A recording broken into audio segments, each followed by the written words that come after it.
Pre market में 120 का शानदार सलामी देता हुआ आपको बाजार। हमारे साथ शरद दुबे भी जल्दी जुड़ेंगे।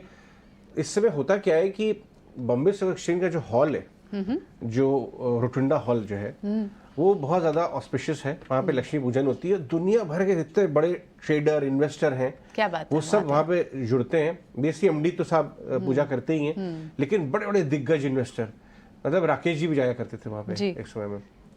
दमानी साहब, राधा किशन दमानी, सब मतलब पुराने बड़े, और वहाँ पे जाके बहुत शानदार हॉल में भी शुरू में रिपोर्ट करता था तो जाया करता था। अच्छा, अभी शरद दुबे हमारे वहाँ गए हुए, उनके साथ भी हम जुड़ेंगे। करीब कुछ ही सेकंड रह गए बाजार खुलने में, और 120 पॉइंट की बहुत ही प्यारी मूव आपको बैंक्स पे भी आप देखें ना, बैंक्स में 44,000 के ऊपर आपको। एक बार शरद के पास जाते हैं। शरद, कैसा माहौल है रोटुंडा हॉल में? सारे बड़े दिग्गज इन्वेस्टरों से आप हमारे व्यूअर्स के लिए सब खबर ऑन दलाल स्ट्रीट सब लेके आइएगा। जी बिल्कुल, यहाँ पे बहुत हर्ष और उल्लास का जो है पूरा माहौल है। बहुत सारे पार्टिसिपेंट्स 4 साल के बाद देखने मिल रहे हैं। बड़े बड़े दिग्गज इन्वेस्टर्स के भी आने की बात है, और हमारी जितने भी स्टेक होल्डर्स से बातचीत हो रही है वो बहुत बुलिश नजरिया देखने मिल रहा है। संवत 2080 में जो है आगे जाते हुए ट्रेडर्स ने भी कहा है 22,000 23,000 के लेवल्स देखने मिल सकते हैं। और ओवरऑल जो रिटेल पार्टिसिपेशन आई है उससे जो है सारे स्टेक होल्डर्स में जो है एक बहुत पॉजिटिव मोमेंटम और पूरी बुलिश नजरिया देखने मिल रहा है। और अभी जो है थोड़ी देर में जो है आपकी शुरू होने वाली है मुहूर्त ट्रेडिंग भी, और अभी खत्म हुआ था आपका सरस्वती वंदना भी। तो अभी जो है माहौल जो है बहुत स्ट्रांग है, और वाइब जो कहते हैं उसमें भी जो है 4 चांद लग चुकी है। वाइब एकदम 4 चांद लग रहे हैं। कोई अच्छे स्टॉक आइडियाज डिस्कस करते हुए बड़े ब्रोकर, आपने कुछ सुना किसी से?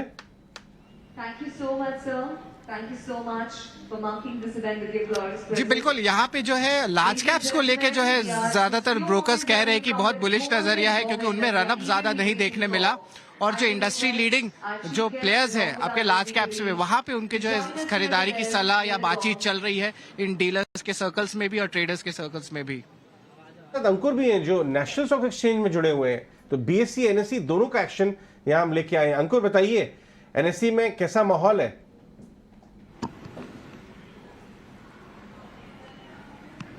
जी, एनएसई में जो माहौल है वो काफी अपबीट है। यहाँ पर मैं आपको बता दूं कि लोग यहाँ पर 25,000 निफ्टी की बात कर रहे हैं, और कई सारे ट्रेडर्स इन्वेस्टर्स से हमने बात की। लगातार जिस तरीके से भारत ने परफॉर्म किया, अगर हम पिछले साल की बात करें, बहुत सारे ग्लोबल हेडविंड्स रहे, लेकिन फिर भी भारत की अर्थव्यवस्था यहाँ पर मजबूत रही है। और ये सारी बातचीत का मुद्दा बिल्कुल रहा है निवेशकों के बीच में, ट्रेडर्स के बीच में। आगे के जो क्यूज रहेंगे वो भी हमने सवाल किए कि आखिर आगे कौन से क्यूज रहने वाले। तो एक तो इलेक्शन बड़ा मुद्दा है, जाहिर सी बात है उससे मार्केट के सेंटिमेंट पे जरूर फर्क पड़ेगा, लेकिन उसके अलावा जो जरूरी बात हुई वो है दिवाली के अलावा एक और जो फेस्टिवल चल रहा है वो है क्रिकेट का। न सिर्फ यहां पर हम भारत को सेमीफाइनल में आते हुए देख चुके हैं, बल्कि इससे जो इकोनॉमी पे फर्क पड़ा है, जिस तरीके के आंकड़े आए हैं। अगर आप दिवाली के आंकड़े की बात करें तो कैट ने, CAIT जो बॉडी है इंडस्ट्री की, उसने आंकड़ा जारी किया था कि 50,000 करोड़ से ज्यादा की शॉपिंग हुई है। तो ये सारे जो इकोनॉमी में जिस तरीके से तब्दीली हुआ, जिस तरीके से भारत ने परफॉर्म किया है, ये जरूर यहाँ पे चर्चा का विषय है। 25,000 का निफ्टी जल्द ही, ठीक है। अब तो लेवल्स की बात होनी भी चाहिए। 1 लाख के सेंसेक्स की पहले बात होती थी, तो क्यों नहीं यहाँ से डबल, यहाँ से कुछ ही दूर तो है, सिर्फ 5,000 पॉइंट्स के आसपास की तो बात है। 25% रैली आराम से होनी चाहिए। बट ये ब्रोकर जो है समय नहीं बता रहे हैं, समय सीमा। अंकुर, समय सीमा भी बता रहे हैं या सिर्फ 25,000 का? तो 1 साल में, 2 साल में, 3 साल में, 5 साल में कुछ ऐसा आइडिया दिया, या वो ओपन एंडेड है? हाँ अंकुर। नहीं, अभी तो वो जो जवाब आ रहे हैं वो ओपन एंडेड के। जाहिर सी बात है कि 20,000 के बाद जो एक साइकोलॉजिकल मार्क रहता है वो 25,000 रहता है। लेकिन ओवरऑल जो सेंटिमेंट की बात करें कि भारत की जो ग्रोथ स्टोरी है, वहां पर कोई भी क्वेश्चन नहीं है, क्योंकि जिस तरीके से इंडिया ने परफॉर्म किया है वो जरूर एक कॉन्फिडेंस दे रहा है, और इसी वजह से यहाँ पर 25,000 की जरूर बात हो रही है। नहीं देखिए, मैं आपको बता दूं, बहुत ज्यादा परेशान होने वाली बात नहीं है, और अचंबा भी नहीं करने की है। 25% रैली 2 से 3 साल में बिल्कुल बन सकती है नेट। जिस हिसाब से अर्निंग्स ग्रोथ है, जिस हिसाब से इकोनॉमी की ग्रोथ है, हाँ, तो 12% भी पकड़ ले अगर 1 साल का, तो कोई बड़ी बात नहीं है, लेकिन नंबर बहुत जबरदस्त लगता है। 25% जब इंडेक्स चलता है तो पोर्टफोलियो आपका 2-3x चलता है, अगर आप सही स्टॉक्स में हैं तो। ये जरूरी है। बाजार खुलने का समय हो चुका है, और प्रियंका जी आपको बताएंगे कि आज बाजार मैं कहाँ पे धमाके हो रहे हैं। देखिए धमाके तो पहले आप ये समझ लीजिए कि जिस लेवल पर प्री ओपन था वहां पर अभी 19,500 के आसपास आपको निफ्टी दिख रहा है और बैंक निफ्टी में भी 200 अंकों की तेजी तो है। पहला स्टॉक जो सबसे पहले टॉप गेनर्स में दिख रहा है उसमें तो कोल इंडिया नंबर्स अच्छे आए थे। कोल इंडिया एक ऐसा स्टॉक है 330 के पास अब जाते हुए। आयशर मोटर्स के भी नंबर्स आए थे, वहां पर भी स्ट्रॉन्ग स्ट्रेंथ है। और जितने भी कंज्यूमर ब्रांड्स में जो ज्वेलरी स्टॉक्स थे उनमें आपको फिर से आज टाइटन धनतेरस गया भाई। धनतेरस में 50,000 करोड़ के उन दो इस वीकेंड पे सिर्फ 50,000 करोड़ के बिजनेस की बात थी। तो टाइटन जैसे स्टॉक्स में मूव है, यूपीएल जैसे स्टॉक्स ऊपर आए हुए हैं। स्टील काउंटर्स में टाटा स्टील जैसे काउंटर्स, हीरो मोटोकॉर्प, तो कहीं ना कहीं कंजम्पशन थीम के काउंटर्स हैं। और जिन स्टॉक्स में अच्छी मूव है, एनर्जी पैकेट, कोल इंडिया जैसे स्टॉक्स, वहां पर अच्छी मूव है जो हम लार्ज कैप में देख रहे हैं। बट मिड कैप में भी देख लेते हैं कि वहां कैसा माहौल है। बाजार इन लेवल्स को थोड़ा सा नीचे आया है 19,520 के पास। और बैंक निफ्टी जो लगभग 250 पॉइंट की स्ट्रेंथ दिखा रहा था वहां पर अभी खुलने के बाद लगभग 100 पॉइंट जरूर गंवाए हैं बाजार ने। लेकिन मिड कैप में किस तरह का एक्शन है इस वक्त? मिड कैप में जो बड़े स्टॉक्स दिख रहे हैं उसमें आपको फिर से वो टेक्सटाइल के काउंटर्स में ट्राइडेंट जैसे स्टॉक्स, फर्टिलाइजर में कोरोमंडल जैसे स्टॉक्स, अडानी विल्मर आज दिखाई दे रहा है। इनफैक्ट अडानी स्टॉक सारे ही चल रहे थे लास्ट वीक में, लेकिन विल्मर नहीं चला था। आज विल्मर में भी आपको मूव दिखाई दे रही है। और फिर से आपको कुछ ना कुछ ये जो पीछे के समय में जितने भी हॉस्पिटल काउंटर्स और क्योंकि एनएफओ वगैरह भी खुले हैं, फार्मा और हेल्थ केयर, वहाँ एक अलग रिन्यूड इंटरेस्ट है। इंडिया का जो सेकंड लार्जेस्ट म्यूचुअल फंड है उसने एक बहुत बड़ा हेल्थ केयर फंड डाला है। वो मैं बात कर रहा हूँ HDFC AMC, राइट। और लोगों का व्यू है कि ये जो पैसा इकट्ठा होगा $2-3 बिलियन, हाँ। ये चुनिंदा 8-10 स्टॉकों में आएगा। तो है अपोलो, फोर्टिस ये और डायग्नोस्टिक कुछ काउंटर्स, करेक्ट। तो ये तो फेस ऑफ इट बाजार में अभी आपको तेजी दिख रही है। लेकिन एक्चुअली में अगर आज जो मुहूर्त ट्रेडिंग के दिन ट्रेड लेना चाहते हैं ट्रेडर्स, उनके लिए मौका होना कहाँ चाहिए? किरण बताएंगे हमें ओपनिंग ट्रेड। किरण बताएं। सो ओवरऑल जिस तरह से मार्केट खुला है, डेफिनेटली आज का सेशन तो छोटा रहेगा। लेकिन अगर मुहूर्त ट्रेडिंग के दिन अगर हमें देखना है तो सीमेंट सेक्टर के अंदर हमें जेके सीमेंट काफी अच्छा लग रहा है। जेके सीमेंट की अगर आप बात करोगे तो गैप अप ओपनिंग हुआ है, गैप अप सस्टेन नहीं हुआ है, लेकिन जिस तरह से ओपनिंग है एक असेंडिंग ट्रायंगल पैटर्न ब्रेकआउट हमें देखने को मिला है। तो 3500 के आसपास अगर डिप भी मिलता है तो हमें लॉन्ग करके जाना चाहिए नेक्स्ट वीक के सेशंस के लिए। तो जेके सीमेंट हमें अच्छा लग रहा है ओपनिंग ट्रेड्स में, लॉन्ग करके जा सकते हैं 3500 तक। और जो हमें स्टॉप लॉस यहाँ पे मेंटेन करना है वो स्टॉप लॉस रहेगा 3480 के आसपास। और जिस तरह का ओवरऑल चार्ट पैटर्न है, कहीं ना कहीं हम ऊपर में 3600 तक की रैली जेके सीमेंट में एक्सपेक्ट कर सकते हैं। जेपी सीमेंट्स में, जेपी एसोसिएट्स पे इनफैक्ट हमारी इन हाउस टीम से भी एक्सक्लूसिव निकली थी और आप देखें 12-13 के लेवल से लगभग 18-19 के पास चल रहा है। जेपी एसोसिएट्स की बात की थी संजीव वसीम ने भी, लेकिन आप जेपी सीमेंट पर अपना व्यू दे रहे हैं, ठीक है। लेकिन विनीत से भी समझ लेते हैं। विनीत, आप ब्रॉडर थीम्स कौन सी देख रहे हैं जो चलेंगी? स्टॉक्स तो आपने बताए हमें, एनर्जी पैक से आपने स्टॉक स्पेशली चूज किए, तो क्या इस संवत से अगले संवत तक ब्रॉडर थीम्स कौन सी है जो आप चूज करना चाहेंगे? आई थिंक मुझे ग्रीन एनर्जी काफी अच्छा लगता है। पीएसयू बैंक्स बहुत ही बेहतरीन करेंगे मेरे हिसाब से। उनमें बैंक ऑफ महाराष्ट्र हमने बहुत पहली बार भी बताया कि हमारा टॉपिक है। इसके अलावा JNK बैंक है, आपका PNB है, कैनरा बैंक है। तो ये सारे शेयर्स हमें काफी अच्छे लगते हैं आगे चलने के लिए। आज हमारे साथ एक बहुत ही ग्रीन खास एनर्जी मेहमान, में JSW एनर्जी भी बहुत बढ़िया लगता है। बहुत बढ़िया। विनीत हमारे साथ बने रहिए। विनीत और किरण, खुश आप सभी, वैशाली। आज हमारे साथ एक बहुत खास मेहमान जुड़ रहे हैं। आज हमारे साथ चिराग दारूवाला जुड़ रहे हैं, जो एक बहुत ही स्पेशलाइज्ड फील्ड के ज्ञाता हैं और अपने रिसर्च एनालिसिस जो वो करते हैं वो प्रेडिक्शंस की फील्ड में है, आगे चल के एस्ट्रो की फील्ड में है। चाहे देश दुनिया की बातें हों, चाहे वो पॉलिटिक्स की बात हो, चाहे वो बाजार की बात हो, हर चीज़ में एस्ट्रो के एंगल से क्या व्यू बन सकता है, ये स्पेशलाइज्ड फील्ड के ज्ञाता हैं चिराग जी। चिराग जी, बहुत बहुत शुक्रिया हमसे बात करने के लिए। आप अहमदाबाद से जुड़ रहे हैं हमारे साथ। बताइए, दीपावली की एक तो पहले तो आपको बहुत सारी शुभकामनाएं, और बाजार के जो व्यूअर्स हैं, हमारे 18 स्वदेश के व्यूअर्स हैं, उनके लिए क्या मैसेज है आपका? इस संवत से अगले संवत में क्या व्यू बन सकता है बाजार का?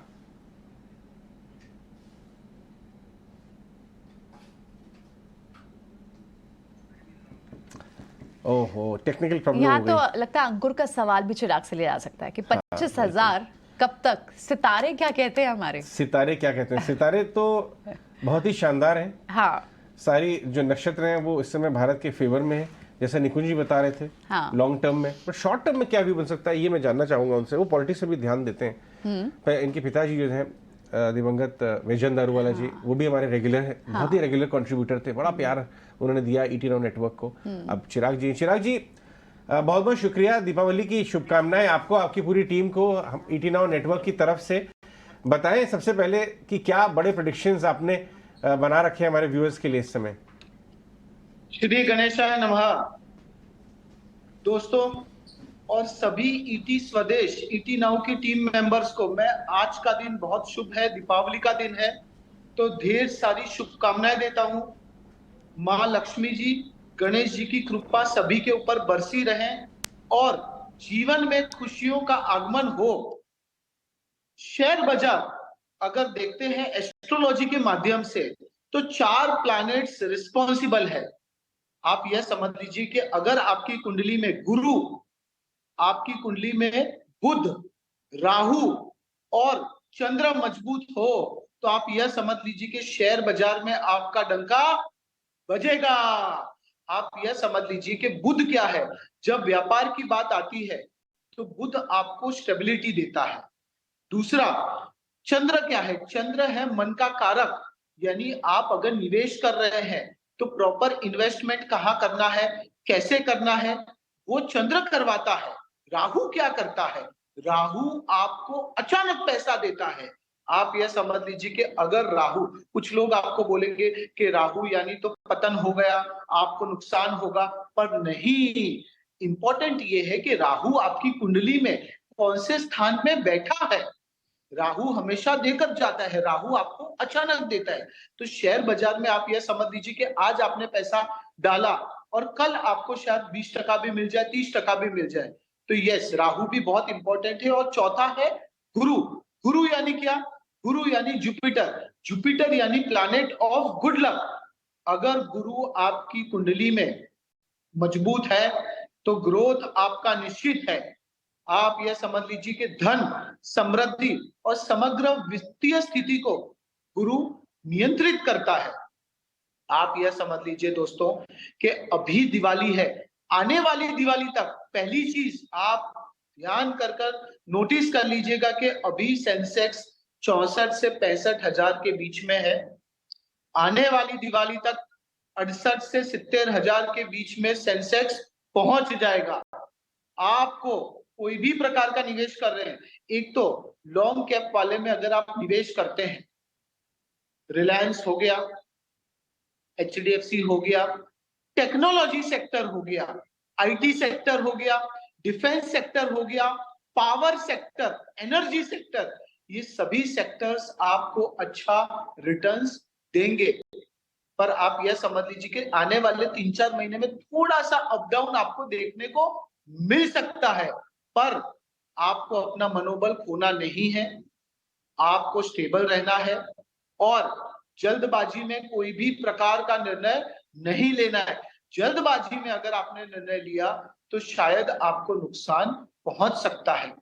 दूसरा सबसे इंपॉर्टेंट चीज ये है कि आप यह समझ लीजिए कि जो पास्ट में आपने निवेश किया था, कहीं ना कहीं आपको रिटर्न्स नहीं मिल रहे थे, आपको लग रहा था कि इतना लॉस हो गया, तो आने वाले ये साल में 2024 में वो पास्ट इन्वेस्टमेंट भी आपको अच्छा रिटर्न्स देंगे।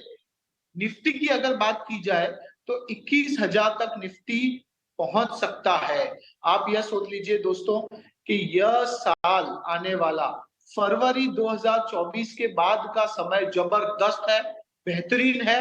पॉजिटिव रहकर अगर आप कोई भी कार्य करते हैं तो शेयर बाजार में आपका डंका बज सकता है।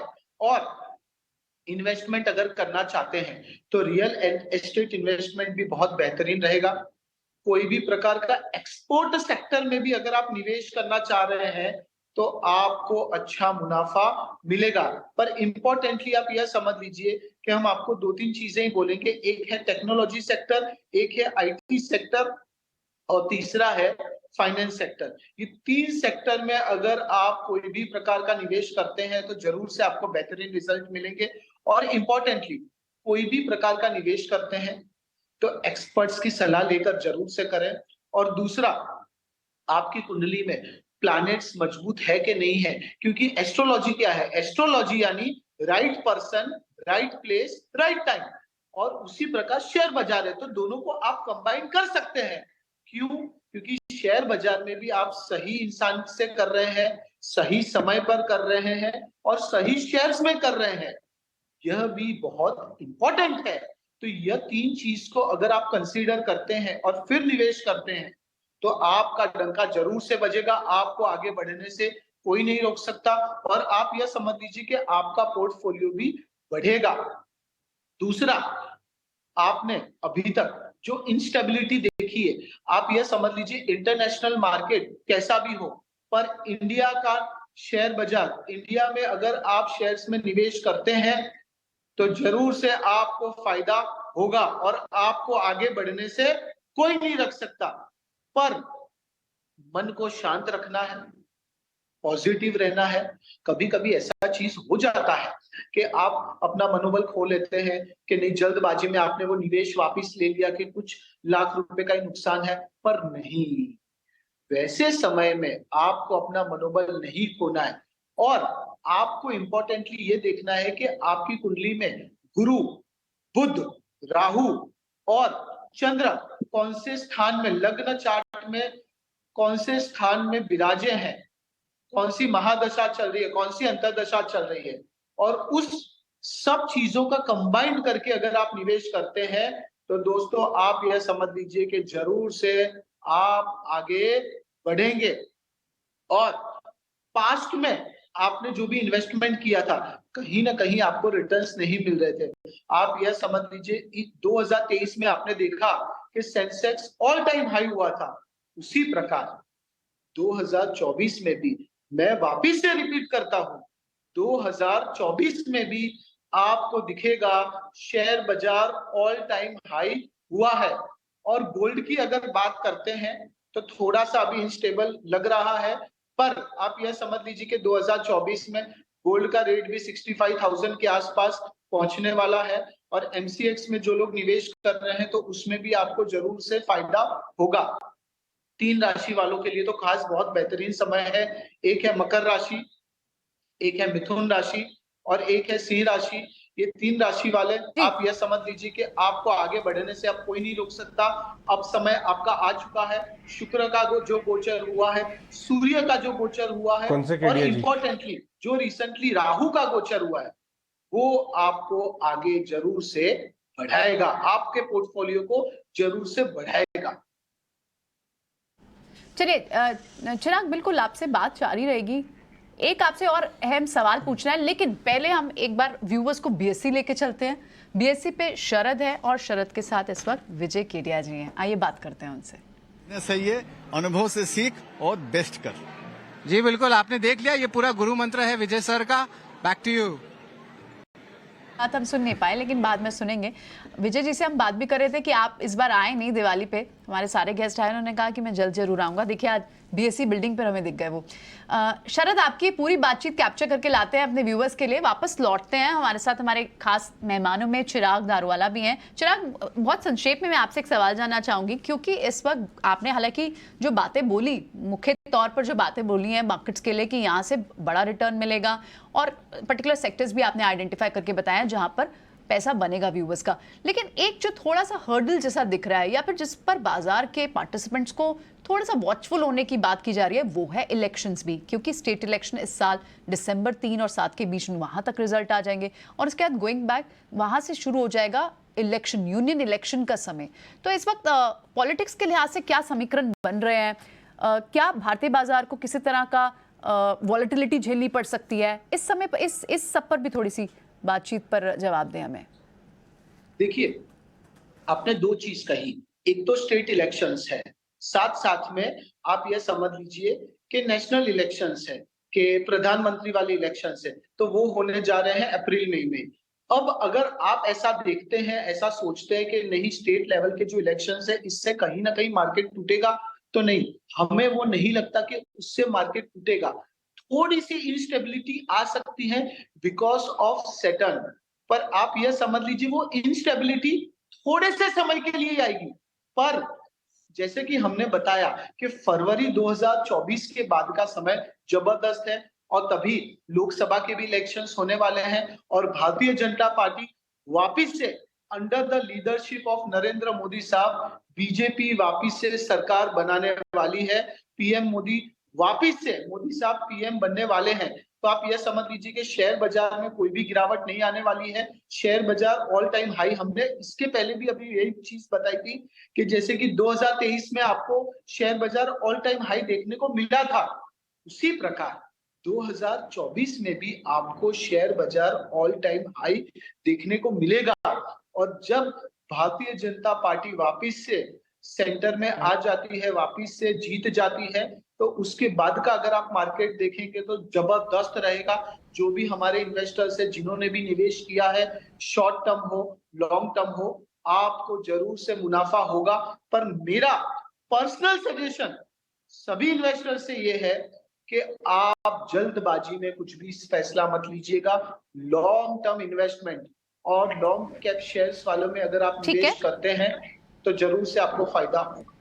और राइट चिराग, बहुत बहुत शुक्रिया। आपने बहुत काम की बात बताई कि मोदी गवर्नमेंट ही वापस आएगी और यही बाजार को चाहिए भी, यही कन्विक्शन भी चाहिए, सितारे भी उनके हक में ही हैं, उनके फेवर में ही हैं। ये बहुत बड़ी बात थी। चलिए, बहुत बहुत शुक्रिया समय देने के लिए और ये बात करने के लिए बहुत बहुत शुक्रिया आपका। विनीत, आपका भी बहुत बहुत शुक्रिया। दिवाली के दिन आपने समय निकाला, हमारे व्यूअर्स के लिए खास पिक्स शेयर करी। बहुत बहुत शुक्रिया आपका और आपको भी दिवाली की ढेरों शुभकामनाएं। वक्त एक छोटे से ब्रेक का है, लेकिन ब्रेक पर जाने से पहले अयोध्या नगरी की वो तस्वीरें दिखाते हैं। 21,000 दिए जलने हैं इस साल और एक फिर से नया कीर्तिमान स्थापित होना है। राम की नगरी और खास दियों से प्रज्वलित की जाएगी। वहां पर 21,000 दियों का इस बार का भी टारगेट था और हर साल ये बढ़ ही रहे हैं और खास मौका होगा। वहां का माहौल तो देखते ही बनता होगा। ये तस्वीरें खास आप अयोध्या से देख रहे हैं।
आप देख रहे हैं खास पेशकश, खास मुहूर्त ट्रेडिंग के दिन सिर्फ ET Now स्वदेश पर। और क्योंकि ये खास मौका है, दिवाली का, त्योहारों का ये मौका है, तो तैयार होकर आइए। चलिए, बिल्कुल, तो तैयार होकर हम भी आए हैं और इनफैक्ट हमारे साथ अब तैयार होकर विश्व मोहन भी आए हैं, जो इस वक्त कमोडिटी मार्केट्स की ओपनिंग कैसी हुई है ये बताने के लिए हमारे साथ खास मौजूद हैं। कहां से मौजूद है हमारे साथ विश्व? आप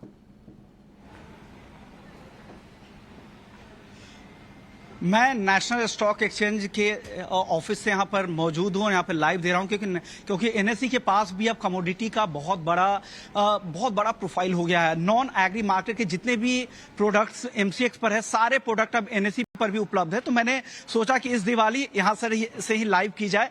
और आज अगर ओपनिंग की बात करें, शुरुआती ट्रेड की अगर बात करें, तो गोल्ड और सिल्वर की देखिए हल्की तेजी के साथ शुरुआत हुई। हालांकि धनतेरस के दिन यानी फ्राइडे के दिन गोल्ड में काफी गिरावट दिखी थी। चांदी तो 1100 रुपए से ज्यादा टूट गई थी, गोल्ड में भी 600 रुपए से ज्यादा की गिरावट दिखी थी। लेकिन आज लोअर लेवल पे बाइंग आ रही है, दिवाली की भी बाइंग हो रही होगी। इंटरनेशनल मार्केट में भी हालांकि आज ट्रेड नहीं हो रहा है, तो ग्लोबल फैक्टर्स की वजह से बाजार चल रहा है। तो यहां पर घरेलू बाजार में अगर MCX को अगर देखें तो 59,700 के ऊपर ट्रेड हो रही है। हल्की तेजी गोल्ड में और चांदी में भी हल्की तेजी के साथ ही कारोबार हो रहा है। बाकी काउंटर्स देखें तो दबाव यहां पर बेस मेटल्स में दिख रहा है, नेचुरल गैस पर दिख रहा है। लेकिन आज गोल्ड और सिल्वर का दिन है, खरीदारी का दिन है, तो इस पर ही ज्यादा बात होगी। हमारे साथ दो मेहमान भी है, अजय केडिया हैं केडिया कमोडिटी से और धर्मेश भाटिया हैं एमिरेट्स NBD से। धर्मेश जी, सबसे पहले गोल्ड और सिल्वर पे पिछली दिवाली से इस दिवाली तक अगर आप देखें तो करीब 20% के आसपास की रैली गोल्ड में और करीब 25% के आसपास की तेजी हमने चांदी में देखी थी। क्या लग रहा है अगले संवत में 2080 के बाद जब अगला संवत जो होगा वो उस संवत के लिए आपको क्या लग रहा है, किस तरह की तेजी यहां से गोल्ड और सिल्वर दोनों में ही दिख रही है आपको? पहली बात तो सारे प्रेक्षकों और ईटी स्वदेश के सारे टीम को मेरी तरफ से दिवाली की हार्दिक शुभकामनाएं। रही बात सोने और चांदी की, तो पिछले साल भी हमने शो में यही कहा था कि मार्केट में जो तेजी है वो बरकरार रहेगी, और डेफिनेटली अगर आप साल दर साल देखें तो लास्ट 3-4 साल से अच्छी खासी तेजी सोने और चांदी में आई है। बट अभी जो मार्केट में जो फैक्टरिंग हो रही है वो है इंटरेस्ट रेट। मैं एंटिसिपेट कर रहा हूँ कि 2024 इंटरेस्ट रेट के लिए एक पीक आउट सीजन हो सकता है, और अगर यहाँ से अगर मार्केट पलटता यू टर्न लेता है तो आप एंटिसिपेट करिए कि जो तेजी आपको इक्विटीज और कमोडिटीज में देखने मिलेगी वो फिर से एक डेकेड हो सकती है। तो मैं निवेशकों को रेकमेंड करूंगा कि सोने और चांदी दोनों में आप निवेश करके चले। अपने पोर्टफोलियो का जो सब कहते हैं 5%, मैं कहता हूं कि आप अभी 10% इसमें निवेश करिए, क्योंकि यहाँ पे अगर आप देखिए आगे जाके अपसाइड काफी हाई मोमेंटम देखने मिल सकता है। ऑलरेडी अगर आप देखें तो प्राइस में गिरावट आ चुकी है जब वॉर प्रीमियम खत्म हो गया है, बट अभी करंटली जो भी फैक्टरिंग है वो है डॉलर इंडेक्स और 10 ईयर्स ट्रेजरी यील्ड। उसके कारणवश आपको यहाँ पे एक सपोर्ट देखने मिल रहा है और प्राइस यहाँ से अच्छी खासी तेजी दिखा सकता है। तो रही सोने की बात, तो पिछले साल से लेके ये साल में ऑलमोस्ट 15 से 20% की रैली देखने मिली है। मैं एंटिसिपेट करता हूँ कि रैली जारी रहेगी। अगले 2024 में यूएस का भी इलेक्शन है और इंडिया का भी इलेक्शन है, तो काफी वॉलेटिलिटी आपको रुपी में भी देखने मिल सकती है। तो मैं एक्सपेक्ट करता हूँ कि रुपी यहाँ से अगर लुढ़कती है और 85 के ऊपरी स्तरों पर सस्टेन होती है, जो स्पॉट ऑलरेडी चल रहा है, तो मैं एक्सपेक्ट करता हूं कि रुपी के कारण डोमेस्टिक मार्केट में एमसीएक्स में यहां से और 400-500 रुपए की प्रीमियम देखने मिल सकती है। तो ये अगर आप कैलकुलेट करें तो नेक्स्ट ईयर के लिए मेरा टारगेट 62 से 63,000 रहेगा। कहीं ना कहीं नेक्स्ट दिवाली में आपको सोने में ये लेवल देखने मिल सकता है। रही चांदी की बात, तो चांदी काफी चंचल कमोडिटी है, इसकी वॉलेटिलिटी सबसे ज्यादा होती है। अगर आप बहरहाल देखिए प्राइस 20 से लेके $24 के इर्द गिर्द सस्टेन हो रही है, और डोमेस्टिक मार्केट की बात करें तो 65 से 75 हजार का दायरा है, मार्केट इसी दायरे में ट्रेड हो रहा है। बट बहरहाल मैं रेकमेंड करूंगा इससे में भी निवेश करके चल सकते हैं, क्योंकि अगर बुलियन और बेस मेटल दोनों अगर मार्केट चलता है तो चांदी में अच्छी खासी तेजी देखने मिल सकती है। डाउनसाइड रिस्क काफी लिमिटेड है, तो चांदी की अगर टारगेट करें तो मैं रेकमेंड करूंगा कि ये 75 से 80 हजार के स्तर आपको अगले दिवाली तक देखने मिल सकते हैं, जो यहाँ से 10 से 15% है। तो दोनों कमोडिटी में मेरी निवेश करने की सलाह रहेगी। ओके, यानी दोनों ही कमोडिटी गोल्ड और सिल्वर दोनों में खरीदारी की राय है अगली दिवाली तक, जहां पर अच्छी तेजी की उम्मीद धर्मेश जी को लग रही है। केडिया जी, अब आप बताइए, जो एंट्री लेवल है 70,000 के आसपास चांदी है, 59,500 के आसपास का सोना है, क्या यह एंट्री लेने के लिए सही है ट्रेडर्स के लिए? अगर किसी को आज अगर दिवाली के दिन छोटे से ट्रेड के लिए अगर किसी को एंट्री लेनी है तो उनके लिए, और लॉन्ग टर्म के हिसाब से अगली दिवाली तक के लिए क्या सलाह देंगे? फटाफट से सर बता दीजिए। नमस्कार सुमन जी, आपको और सभी ईटी नाउ और व्यूवर्स को दिवाली की शुभकामनाएं। डेफिनेटली दिवाली में हम देखते हैं सोना चांदी काफी इंपॉर्टेंट रहता है, और पिछले साल भी हमने डबल डिजिट के रिटर्न देखे।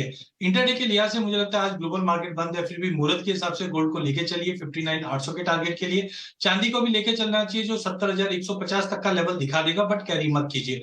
बट वहीं अगर लॉन्ग टर्म की बात करें तो डेफिनेटली मैं धर्मेश से बिल्कुल सहमत हूँ। मुझे लगता है सोने के अंदर एक्सट्रैक्शन ज्यादा टारगेट रहेगा, जिनसे सेंट्रल बैंक, जियोपॉलिटिकल टेंशन ये सब बने हुए 68,000 तक का लेवल हम गोल्ड में देख पाएंगे। बट वहीं उसके विपरीत अगर हम चांदी की अगर बात करें तो पिछले साल भी हमने चांदी में 85 से 90 का व्यू रखा था, हमने 78,000 तक का हाई लगते हुए देखा था, जिस ढंग से धीरे धीरे एनर्जी जिस ढंग से बेस मेटल के प्राइसेस में एक रिकवरी मिल रही है, चांदी को उसका पूरा बेस में सपोर्ट मिलता हुआ दिखाई देगा। जो इंटरनेशनल में $32 तक का लेवल हम चांदी में देख पाएंगे, जो लगभग 1 लाख रुपए की भाव हम बोल सकते हैं डोमेस्टिक मार्केट में रहेगा, क्योंकि रुपए में भी जो गिरावट है, धर्मेश ने भी कहा, वो सबसे कंसर्निंग है, जो रुपए की गिरावट की वजह से हमको सपोर्ट मिलेगा। तो कुल मिला के अगले साल के लिए भी अगर हम देखें तो सोना चांदी इक्विटी से बेटर रिटर्न देता हुआ दिखाई देगा।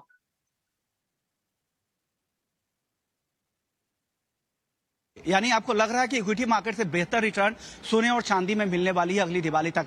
केडिया जी, आज क्रूड सनफ्लावर ऑयल फ्यूचर्स भी लॉन्च हो गया। इस तरह के प्रोडक्ट की डिमांड थी, क्योंकि सोयाबीन और सोया ऑयल का फ्यूचर्स पे बैन लगा हुआ है, क्रूड पाम तेल नहीं है। ऐसे में से क्या आपको अच्छा कदम होगा, इंडस्ट्री के हेजिंग में मदद मिलेगी, जो एडिबल ऑयल इंडस्ट्री से जुड़े हुए जो स्टेक होल्डर्स हैं उनके लिए? बिल्कुल, अगर हम एडिबल ऑयल कॉम्पोनेंट की बात करें तो काफी इंपॉर्टेंट रहा है। नो डाउट हमने पिछले 2-3 सालों में जबरदस्त मोमेंटम भी आते हुए देखा है। कोई ऑप्शन नहीं होने की वजह से काफी ट्रेड्स खराब भी हुए थे, बट अब सनफ्लावर ऑयल लॉन्च हो चुका है आज मुहूर्त से ही, और जिस ढंग से हम देख रहे हैं कि एक बड़ी गिरावट के बाद अब रिकवरी बन रही है, तो मुझे लगता है एक हेजिंग के लिए बहुत ही अच्छा प्लेटफॉर्म है। इसका कोरिलेशन अगर हम अदर ऑयल्स के साथ या अदर एडिबल ऑयल कॉम्प्लेक्स के साथ देखें तो काफी बेहतरीन है। तो मुझे लगता है कि एक सैरोगेट हेजिंग या सिंथेटिक हेजिंग के रूप से भी एनसीडीएक्स पे जो सनफ्लावर ऑयल लॉन्च हुआ है उसका एक बेनिफिट सभी बीसीपीस ले सकते हैं। तो ओवरऑल मुझे लगता है कि अगले 2-3 महीने की अगर हम बात करते हैं तो ओवरव्यू भी मुझे लगता है एडिबल ऑयल कॉम्प्लेक्स में अच्छा रहेगा। अगले साल एक सुपर एलनिनो का एक कह रह सकता है, जिसकी वजह से पूरे एडिबल ऑयल कॉम्प्लेक्स में एक वॉलिटिलिटी वापस बढ़ेगी। ऐसे टाइम पे ये कॉन्ट्रैक्ट लॉन्च होने से एक अच्छा फीजेबल बेस बन जाता है हेजिंग करने के लिए। तो आई वुड से कि बहुत ही अच्छा एक गिफ्ट है मुहूर्त ट्रेडिंग पे एनसीडीएक्स के द्वारा सनफ्लावर ऑयल के लिए।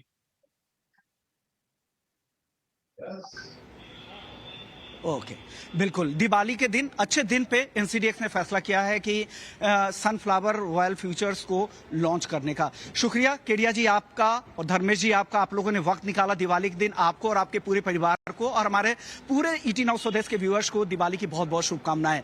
अजय जी, हम कई सारे यहाँ पर इंटरव्यू कर रहे हैं और जब सोमवार को जब बाजार खुलेगा, कमोडिटी बाजार फिर वहां पे बड़े इंटरव्यूज हम दिखाने वाले कि एनएससी की कमोडिटी मार्केट को लेकर क्या प्लानिंग है ये भी बताएंगे और ढेर सारे और भी एक्शन बताने वाले हैं। जी बिल्कुल, बहुत बहुत शुक्रिया इस सारी बातचीत के लिए। विश्वा, कमोडिटी मार्केट फाइनेंशियल मार्केट्स का बहुत बड़ा हिस्सा है और जो ट्रेडिंग कम्युनिटी है उनका बहुत ज्यादा रुझान कमोडिटीज में रहता है, इसलिए वो बातचीत और उस तरह में किस तरह से ट्रेड्स बन रहे हैं ये बात करना बहुत जरूरी है। लेकिन अभी हम वेल्थ मैनेजमेंट की बात कर रहे हैं, अपना पोर्टफोलियो कैसे मैनेज किया जाए। तो एक बहुत ही मंझे हुए खिलाड़ी हमारे साथ हैं right here in our studios. हमारे साथ इस समय जुड़ रहे हैं इन्विजन कैपिटल के नीलेश शाह। नीलेश, सबसे पहले ये बताइए कि बाजार की बात तो होती रहेगी। अच्छा, आपके मुंह से भी पोर्टफोलियो ही निकला पहले। हमारे तो जहन में है पोर्टफोलियो। लेकिन नीलेश भाई ये बताइए कि आपकी जबरदस्त फिटनेस का राज क्या है? मैं आपको 20 साल से एकदम, आपके तो कपड़े बदलते भी नहीं होंगे, मतलब सही से चेंज ही नहीं होता है। कैसे आप इतना फिट रहते हैं? क्या आपका गुरु मंत्र है फिटनेस का? आई थिंक मार्केट्स ये गुरु मंत्र। आई थिंक मार्केट्स सबको फिट रखता है और फिट रहना पड़ता है, क्योंकि मार्केट जो है वो एक बहुत ही हम्बलिंग एक्सपीरियंस है। ये हर रोज़ हमें याद दिलाता रहता है। तो आई थिंक वहीं पे है, आई थिंक राज पूरा मार्केट में ही है। अच्छा, पिछला 1 साल तो आपका पोर्टफोलियो बड़ा शानदार निकला है।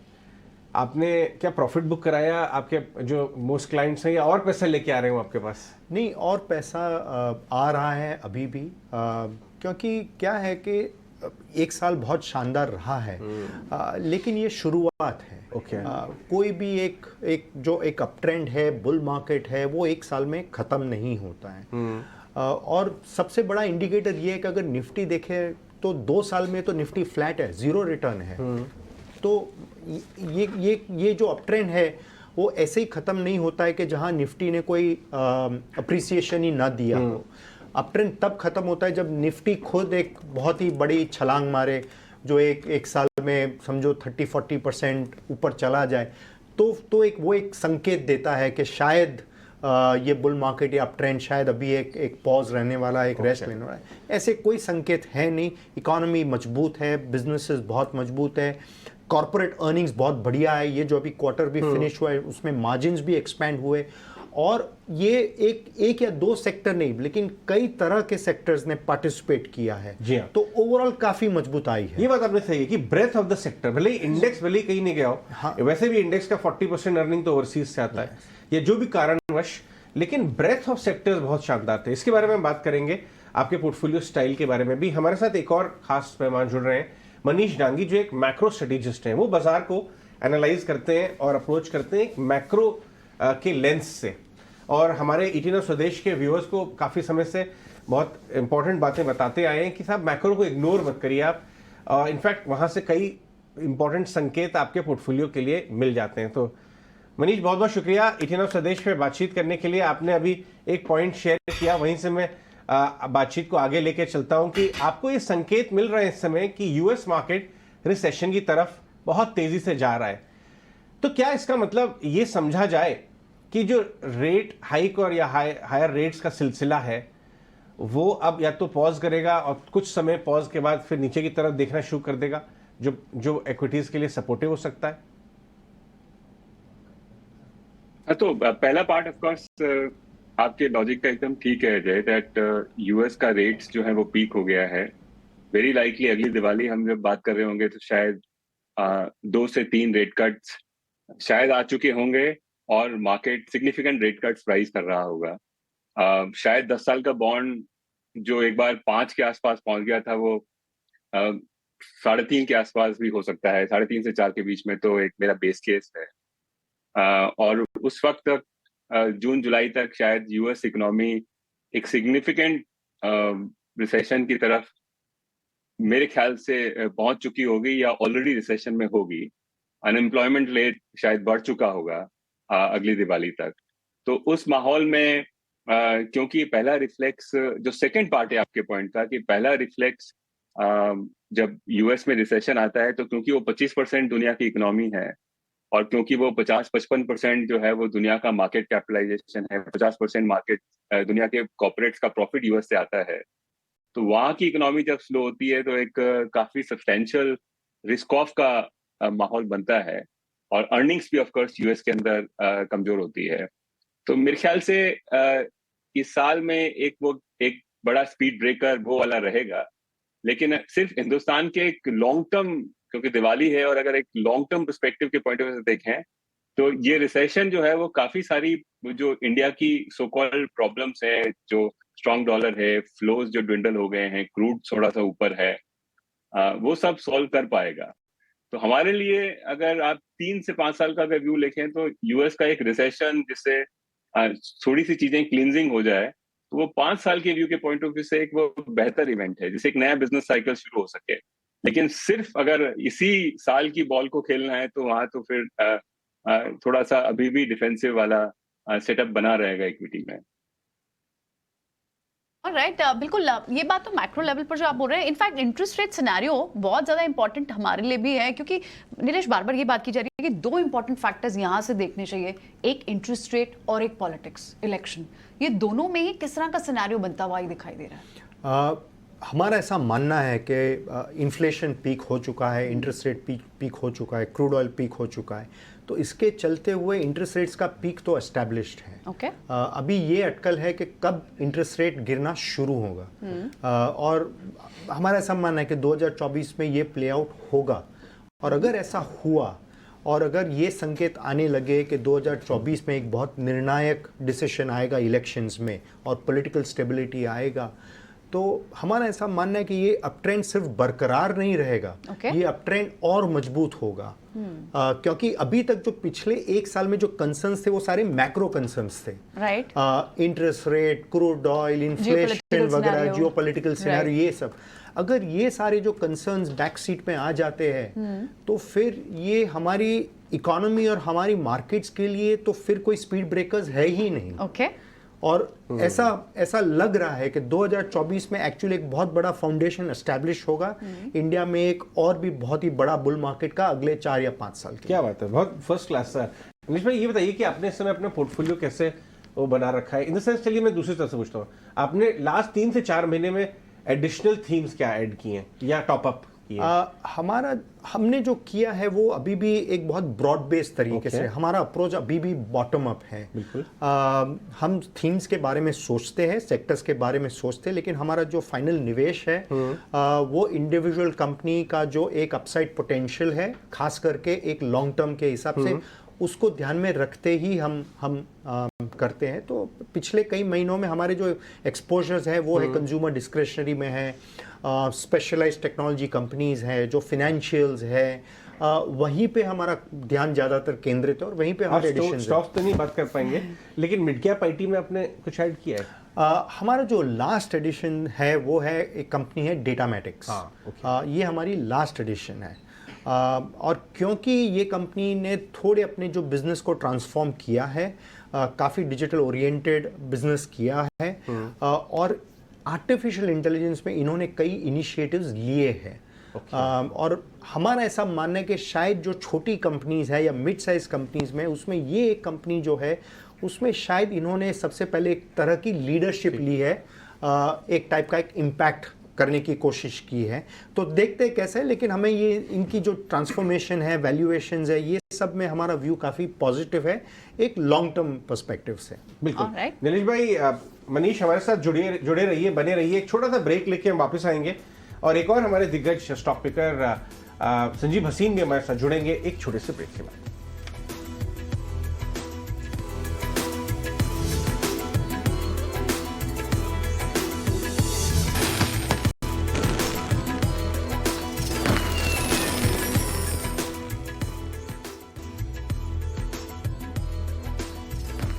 तो मुहूर्त ट्रेडिंग का माहौल है और हमारे साथ दिग्गज इन्वेस्टर्स, स्टॉक पिकर्स और मैक्रो स्टडीज जुड़े हुए हैं। नीलेश शाह इन्विजन हमारे साथ स्टूडियोज में, मनीष डांगी हमारे साथ हैं और संजीव हसीन भी हमारे साथ जुड़ेंगे।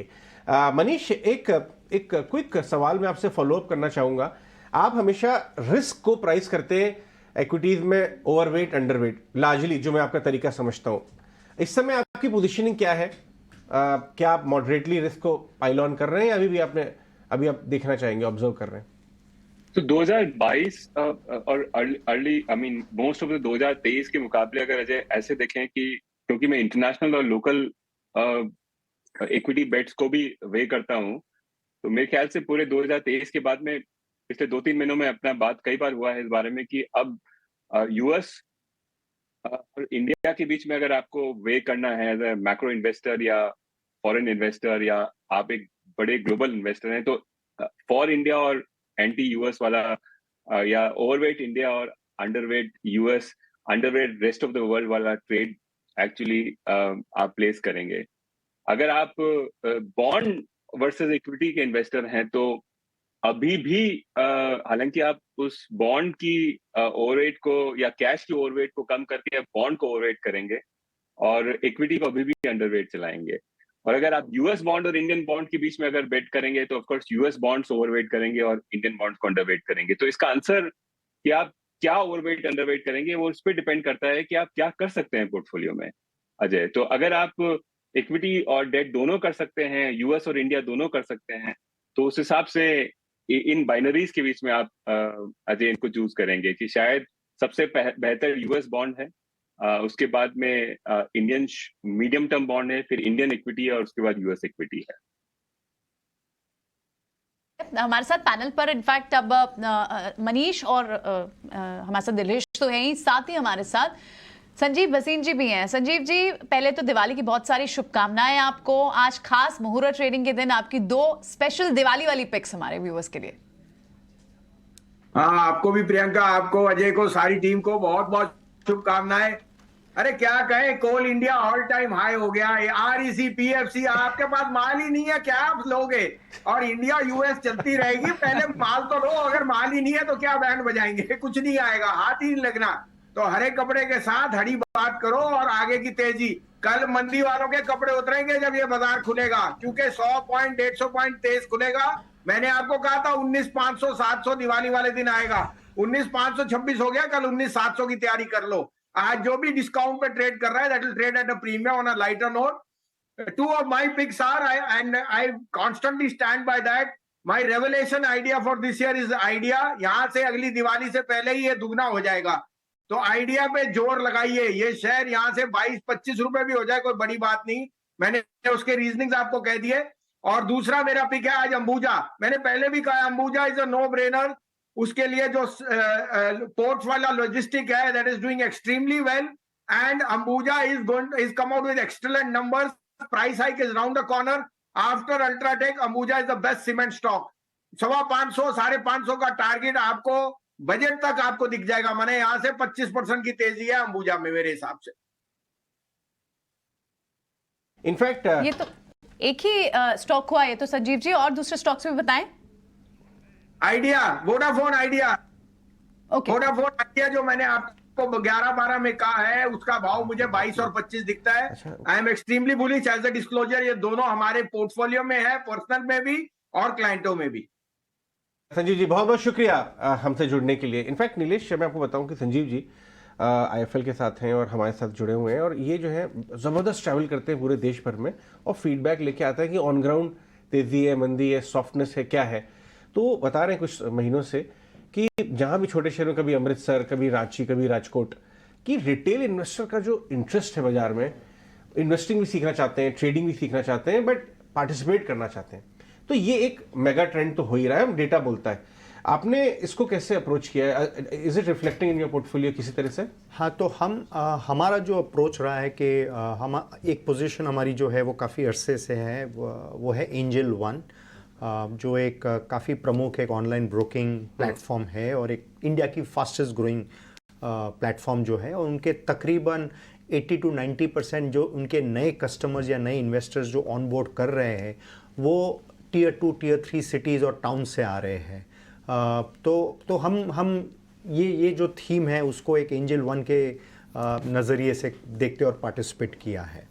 ठीक है, ये भी एक बहुत अच्छी इंपॉर्टेंट। स्टॉक बहुत अच्छा चला, पहले तो आईपीओ इग्नोर हुआ, फिर एक 3-4x हुआ, फिर घट गया स्टॉक 50% टॉप से और अब 2700 के आसपास पहुंच गया। मनीष, एक फॉलोअप सवाल मैं आपसे पूछना चाहूंगा, जब आप यूएस ग्रोथ को लेके नेगेटिव है, कॉशियस है, डेटा बोलता है कमजोरी बढ़ेगी, तो इंडिया पर भी इंपैक्ट आएगा? जो यूएस फेसिंग सेक्टर्स हैं इंडिया के, आईटी हो गया और कुछ हैं, वहां पे भी दिक्कत हो सकती?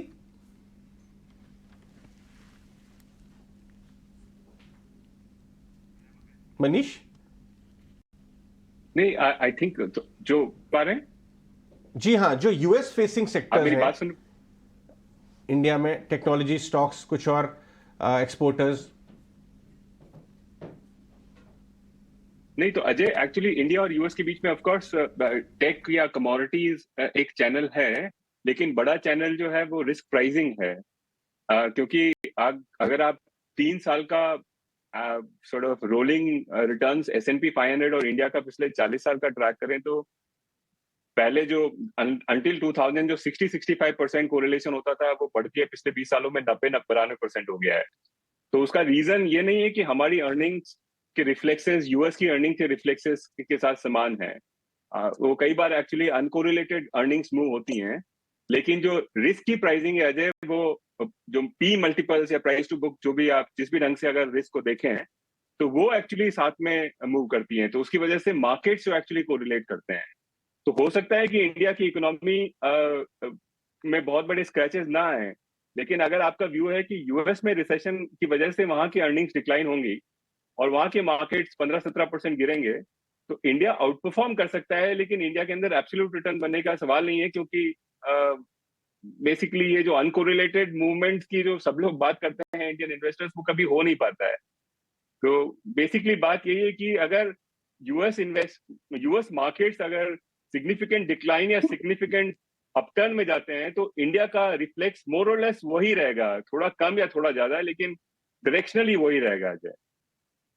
Okay, all right. तो ये तो एक्सपोर्ट ओरिएंटेड सेक्टर्स पर बात हुई, लेकिन नीलेश, क्योंकि हमने ये देखा बड़ा कंपोनेंट तो ऑफ कोर्स एनएससी का, इंडाइसिस का फाइनेंशियल्स ही है। फाइनेंशियल्स में चाहे आप बैंक्स कहें, चाहे एनबीएफसीज कहें, चाहे एमएफआई कहें, इस वाले स्पेस में कहाँ आपकी नज़र ज़्यादा है? तो हमारा काफ़ी एक्सपोजर है ये स्पेस पे, और एक फास्ट ग्रोइंग बैंक जो है वो आईडीएफसी फर्स्ट बैंक करके है, वो भी हम काफ़ी समय से इसमें इन्वेस्ट किए हुए हैं। बट एक बहुत इंटरेस्टिंग कंपनी है जो एक होम फाइनेंस कंपनी है, कॉल्ड होम फर्स्ट फाइनेंशियल। बहुत ही अच्छी कंपनी है जो फोकस करती है अफोर्डेबल सेगमेंट, वो सेगमेंट जो छोटी सिटीज़ या छोटे टाउन्स में जिनके पास इनफ डॉक्यूमेंट्री एविडेंस नहीं है इनकम के प्रूफ का, लेकिन ये with the help of technology ये असेस कर पाते हैं कि आपकी रीपेमेंट कैपेबिलिटी कितनी है, और वो बेसिस पे डिसाइड करते हैं आपको कितना लोन मिल सकता है।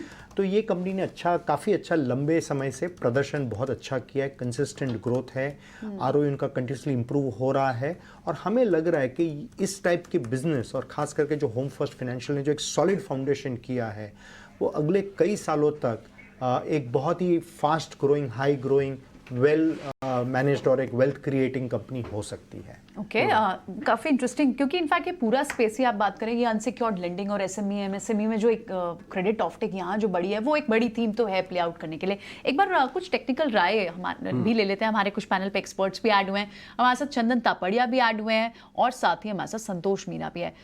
चंदन नए ऐड हुए हैं हमारे साथ। चंदन, बहुत बहुत स्वागत है आपका, दिवाली की आपको बहुत बहुत शुभकामनाएं। आप बताएं आज कहाँ पर आप इन्वेस्टर्स को, ट्रेडर्स को राय दे रहे हैं ऐड करने की? जी नमस्कार आपको, पूरी टीम को और सभी दर्शकों को। दिवाली की ढेरों शुभकामनाएं। May this festival add more sparkle on your life and portfolio. आप सभी का आभार इस कार्यक्रम में शामिल किया। तो सबसे पहले बाजार की बात करें, मेरे हिसाब से निफ्टी कहीं ना कहीं 19,200 के सपोर्ट से 19,800 की तरफ तैयार हो रहा है। अब हम स्टॉक वाइज बात करें तो 2-4 फंडामेंटल जो हमारे पिक्स है उनके बारे में डिस्कस करके फिर मैं ट्रेडिंग की बात करें। सो कुछ स्टॉक्स है जो हमें अच्छे लग रहे हैं comparatively for next couple of months. So SBI, Titan, M&M, Indian hotels, Raymond, restaurant brand. और अब आप यदि ट्रेडिंग आइडियाज की बात करें तो कुछ हमारे प्रिफर्ड नेम है और वो आज काफी अच्छा कर रहे हैं और ऐसा लग रहा है कि इस मुहूर्त ट्रेडिंग में वहां पे अच्छा मुहूर्त है। तो हमें एक तो इंजीनियर्स इंडिया काफी अच्छा लग रहा है। इंजीनियर्स इंडिया में मोमेंटम है, मेजर ट्रेंड पॉजिटिव है। 140, 150 यानी 141-50 के सपोर्ट से कहीं ना कहीं 152 तक के मूवमेंट बनेंगे। पावर फाइनेंस कंपनी काफी अच्छा लग रहा है, हालांकि स्टॉक अच्छा चला है बट अभी भी परफॉर्मेंस है और कहीं ना कहीं पावर और एनर्जी यहाँ पे परफॉर्म करती हुई नजर आएगी। तो PFC में खरीदारी की सलाह है। 291 का सपोर्ट है, कहीं ना कहीं 310 तक के टारगेट बनेंगे।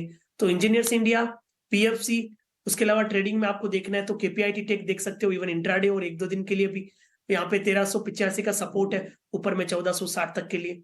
और एक्सचेंज रिलेटेड काउंटर उनको मिस नहीं करना चाहिए। 1790 के सपोर्ट से कहने की 1920-30 के लेवल CDSL में बन रहे हैं। तो CDSL, PFC, engineers India, KPIT, ये कुछ 3-4 चुनिंदा नाम है जो हमें काफी अच्छे लग रहे हैं। आज मोमेंटम भी है और यहाँ पे आपको दाव लगाना चाहिए इस मुहूर्त ट्रेडिंग को और अच्छा मुहूर्त बनाने के लिए। बहुत बढ़िया। लेकिन मैं मनीष जी के बाद एक फॉलोअप सवाल लेना चाहूंगा, उसके बाद मैं उन्हें थैंक करूंगा। मनीष जी ये बताइए, इंडियन मार्केट, इंडियन इकोनॉमी के पर्सपेक्टिव से कुछ ट्रेंड्स जो आप अपने रडार पर रखे हैं, जो आप ऑब्जर्व कर रहे हैं, वो कौन से ऐसे मेगा ट्रेंड्स होंगे जो अगले 1-2 साल के लिए आपके रडार पे हैं?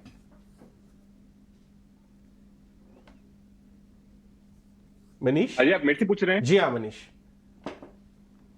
तो मेरे ख्याल से एक जनरली जो फाइनेंसिंग का पेनिट्रेशन है, अगर एक लंबा 10-15 साल का व्यू लें तो इंडिया एक्चुअली लेवरेज ही नहीं हो पाया है पिछले 10-12 सालों से। कई सारी प्रॉब्लम्स थी, NPA की प्रॉब्लम्स थी, बीच में टेपर टैंट्रम हुआ था 2013 में, फिर डीमॉन की वजह से इश्यूज हुआ। तो बेसिकली इंडिया का लेवरेज जो है वो मोटा मोटी बेसिकली इंडस्ट्री डीलेवरेज हुआ है और हालांकि हाउस होल्ड लेवरेज किया है, लेकिन एग्रीगेट लेवल पे जो है वो डेट बहुत नहीं बढ़ा है। और उसी वजह से शुरू के 7-8 सालों में अगर आप इन 10 सालों को देखें तो जब लेवरेज नहीं बढ़ता है तो ग्रोथ भी थोड़ी सी स्लो रहती है और अर्निंग्स का भी बहुत तेजी से स्पार्कल नहीं होता है।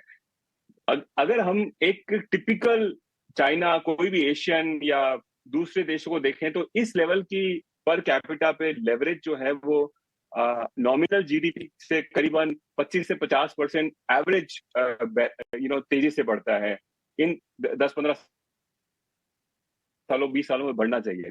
तो एक सबसे बड़ा इंडिया का जो अगले 10-20 साल का जो ट्रेड प्ले आउट होगा वो यह है कि ओवरऑल इंडियन हाउस होल्ड का और इंडियन इंडस्ट्री का लेवरेज जो है वो धीरे धीरे बढ़ता चला जाएगा और हमारा डेट टू GDP बढ़ेगा, जो एक अच्छी बात है मार्केट्स के लिए, क्योंकि जब डेट बढ़ता है तो ओवरऑल एक पाई बढ़ती है, अर्निंग्स ग्रोथ होती है, वही केपेक्स को सपोर्ट करता है, वही हाउस होल्ड के हाउसिंग इक्विपमेंट्स को खरीदने को सपोर्ट करता है, penetration of 2 wheelers, 4 wheelers, fridge, TV, AC सब बढ़ते हैं लेवरेज के बढ़ने से। तो मेरे को लगता है कि एक अगला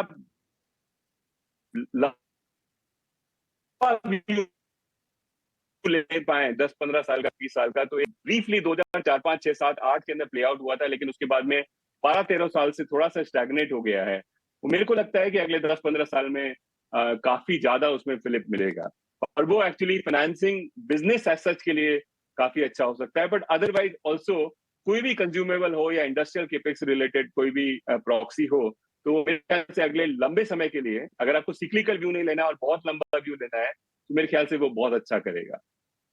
बहुत शानदार कही है।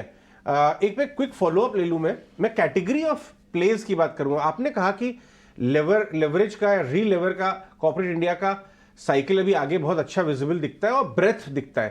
पहले क्या था कि टॉप कंपनीज को बहुत आराम से मिल जाता था लेवरेज, लेकिन अंडर पेनिट्रेटेड नहीं था। अब वो भी टेक्नोलॉजी और जैम ट्रिनिटी के बाद फैलना शुरू हुआ है।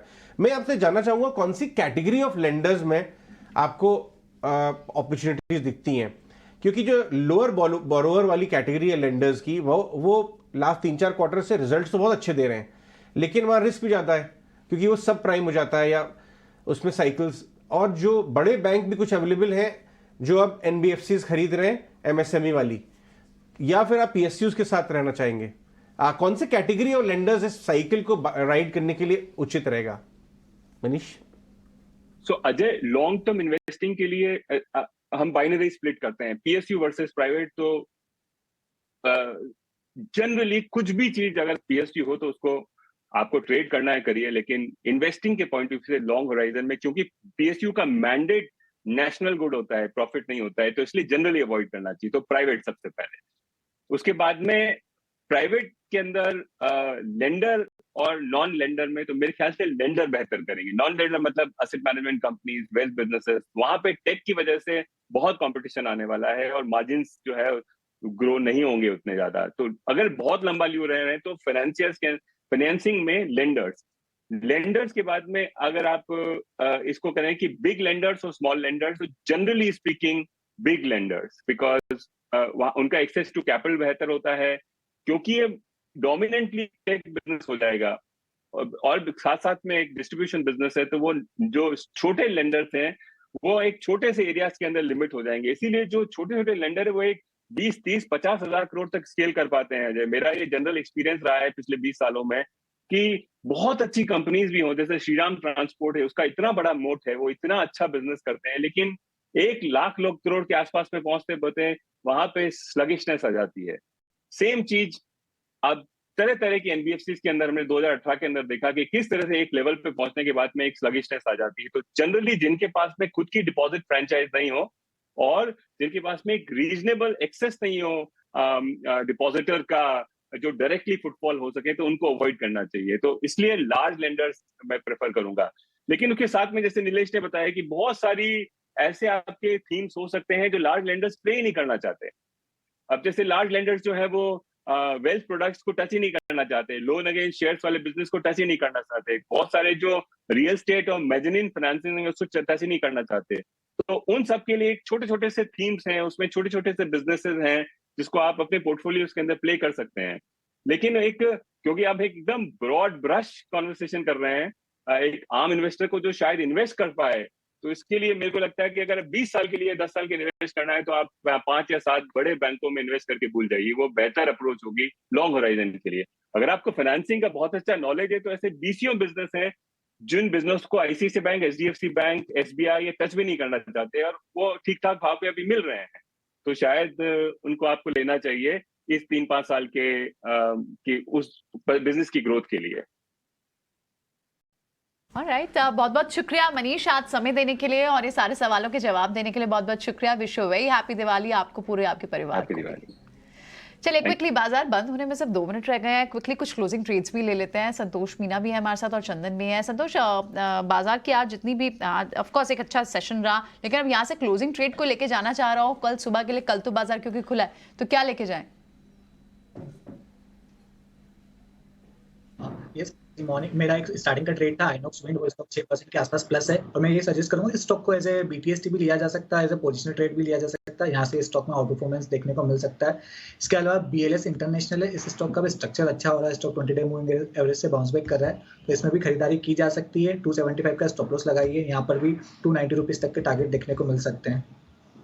ठीक है, आयोनॉक्स जो आपने बताया और साथ ही बीएलएस इंटरनेशनल, ये आप यहाँ से कैरी फॉरवर्ड ट्रेड बता रहे हैं। कुछ स्टॉक्स और भी देखते हैं जहाँ अच्छी मूव है, क्योंकि जितने भी पब्लिक पावर, एनर्जी के और आरईसी पीएफसी जैसे स्टॉक्स हों या फिर पीएसयू स्पेस में हिंद कॉपर जैसे स्टॉक्स हों, वहाँ पर अच्छा मोमेंटम है। चंदन, क्या ये कैरी फॉरवर्ड ट्रेड्स हैं? आपको यहाँ से क्लोजिंग ट्रेड सजेस्ट करना चाहेंगे? ओके संतोष, ये जिस तरह का मूव हिंद कॉपर में है या टाटा स्टील ओपन होने के साथ हुआ था, मेटल स्टॉक्स को लेके जाना चाहिए? मेटल स्टॉक्स में कुछ बाउंस बैक देखने को मिला है, बट ये वोलेटाइल होते हैं। हिंद कॉपर की बात करें तो स्ट्रक्चर लिटिल बिट बेटर लग रहा है, मुझे लगता है थोड़ा अपसाइड देखने को मिल सकता है। ऊपर में 155 तक के टारगेट देखने को मिल सकते हैं, नीचे आपका स्टॉप लॉस रहेगा 148 रुपीज का। क्लोज होने में सिर्फ 1 मिनट बाकी।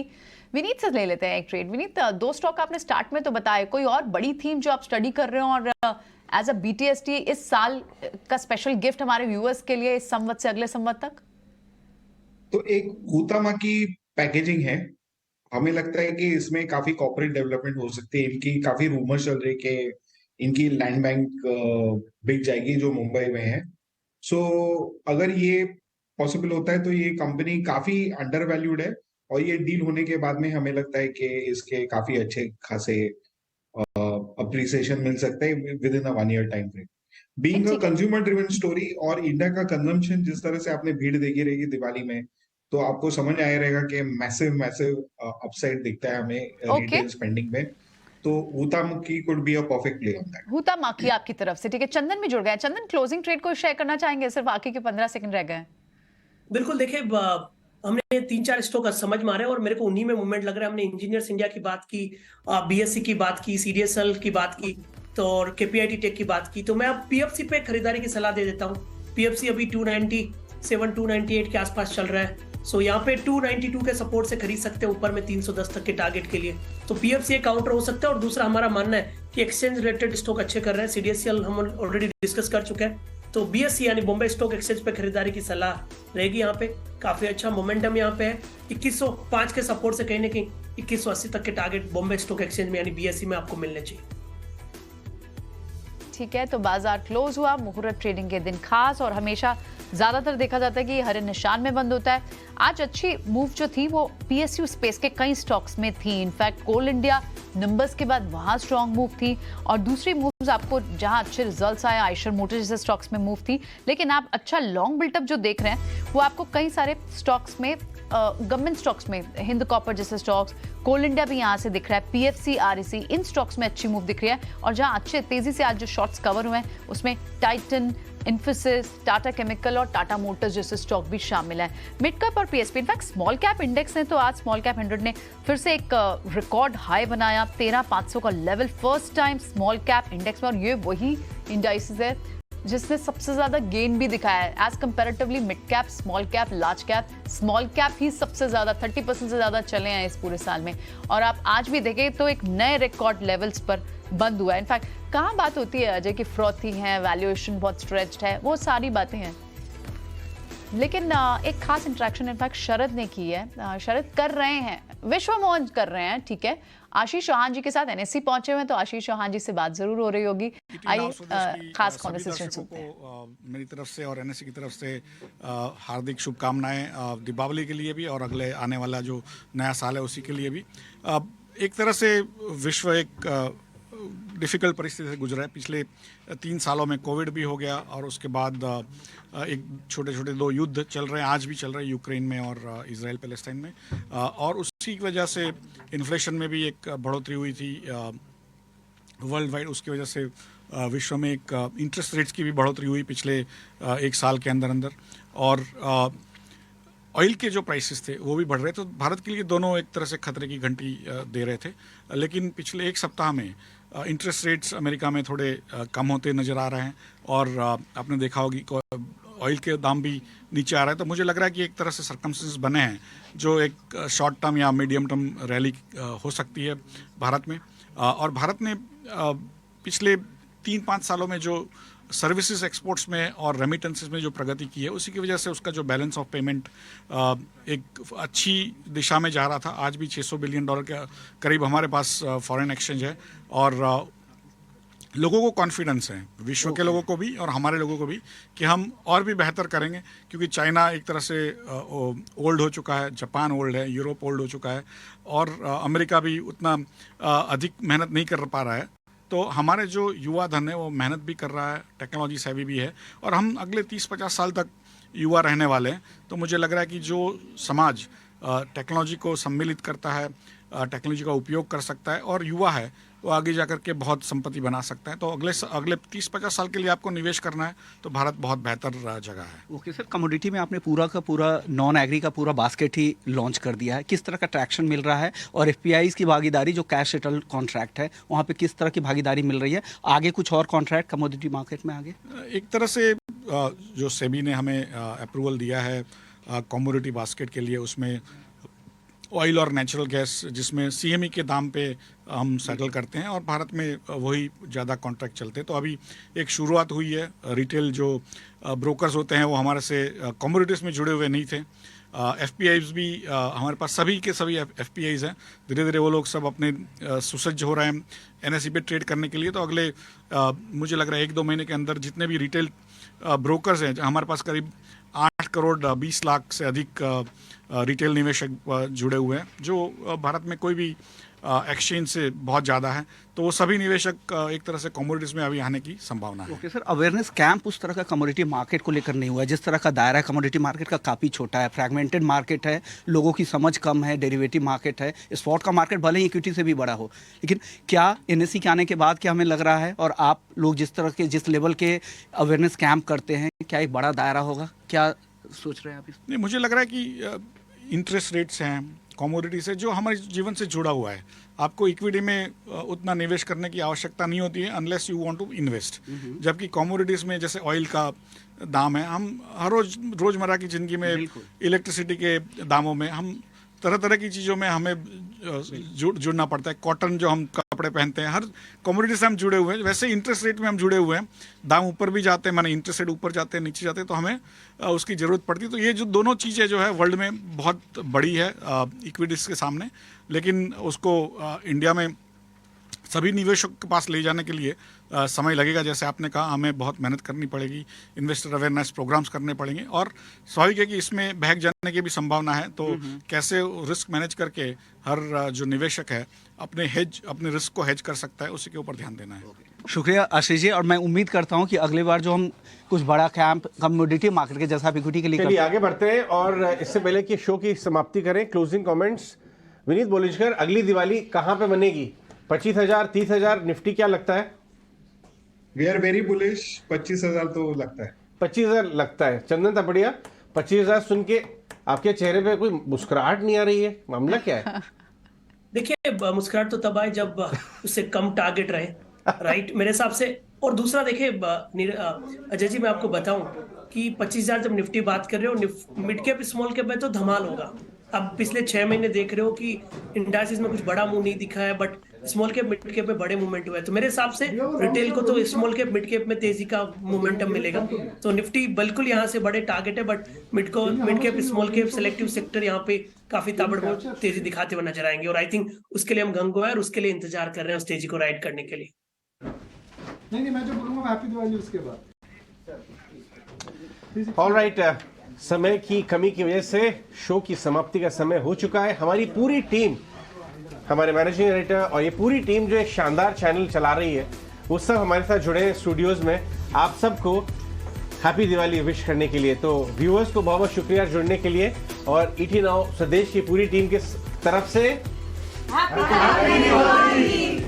तो जाने से पहले हाथ जोड़ करके हम प्रार्थना करेंगे कि आने वाला साल आपके लिए मंगलमय हो। आने वाला साल आपके लिए ऐसा साल हो जिसके अंदर आपको माँ लक्ष्मी और माँ सरस्वती दोनों का वरदान मिले। अगर आपके पास माँ सरस्वती का वरदान है तो आपको ज्ञान का वरदान मिलेगा और उससे आप राइट डिसीजन लेंगे। तो हमारी पूरी टीम की तरफ से हम बहुत आभारी हैं कि आपने ET Now स्वदेश को अपने जीवन का एक हिस्सा बनाया, और हमारे साथ अपने बने रहिए, क्योंकि हम आपको प्रॉमिस करते हैं कि आप हमारे साथ बने रहेंगे तो एक चीज आपके चेहरे पे बनी रहेगी, वो है मुस्कान। तो फिर से एक बार बोलते हैं, ये दिवाली मुस्कान।